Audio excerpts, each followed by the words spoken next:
खूब एक्साइटेड भएर साइट हेर्न आउँछु भनेर खुब हिरो बनाएको थिएँ। लास्टमा ठेकेदारले पनि चुतिया जस्तो बना जस्तो लाग्यो कि खै के हो। रिजर्भेसन ट्याङ्क अरे, बाफ रे बाफ। एक डाँडा माथि चढ्नुपर्ने, नास्ता खानको लागि तल आउनुपर्ने। यति ठाडो उकालो, यति इन्क्लाइन्ड यार, हालत खराब छ। यतिसम्म 15 हुनसक्छ त यार।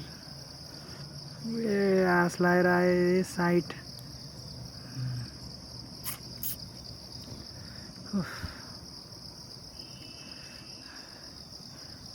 पसिना। अहिले कति बजे छ? 1:12।